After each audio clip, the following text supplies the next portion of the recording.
After 40 years of being a music director, I finally decided it was time to stop that part of my musical existence. I had been the head of orchestras in this country, St. Louis, Washington, and Detroit. I'd been music director in Europe of orchestras in London and in Lyon, France. One of the things I wanted to do, and that being a music director didn't allow, was the time to visit orchestras that I hadn't seen in a long time and orchestras where I've never been. Louisville jumped to mind for a very simple reason. Teddy Abrams was my assistant conductor for 2 seasons in Detroit. I decided to come in with a program that reflected what my tastes are and also kind of played into the traditions of what this orchestra has done for so many years. The first half is music by American composers. One I would have called a classic score, Walter Piston's Suite from the Incredible Flutist.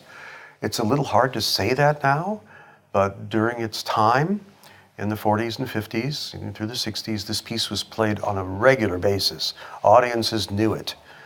They were loving it because it's fun and it's a delightful piece.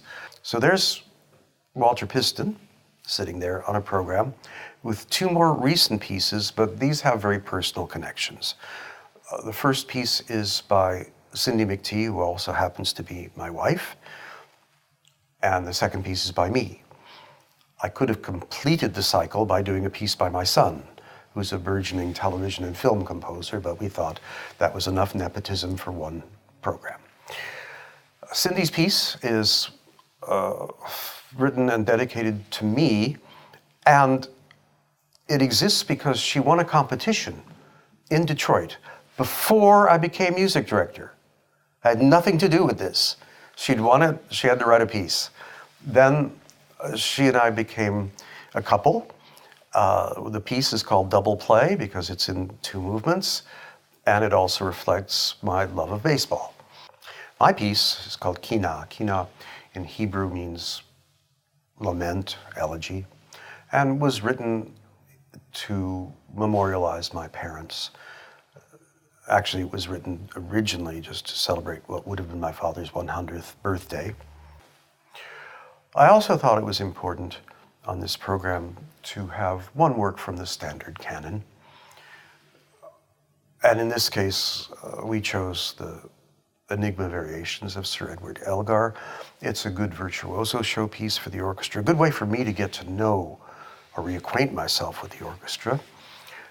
It's not an easy piece, but it's also not so complex that you're going to spend oodles of rehearsal time and shortchange the newer pieces.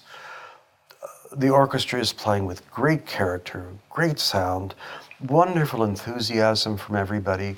There seem to be about maybe 6 or 7 members of the orchestra left from when I was here 45 years ago, and a couple of them remembered what we did.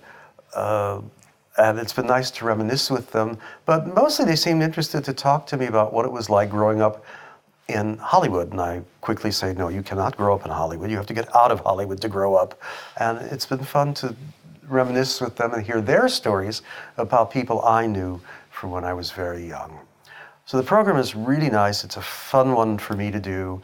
And I just hope everybody who comes to the concert or hears it, whatever way it's going to be heard, enjoys it as much as I've enjoyed the experience of working with this really, really tremendous orchestra.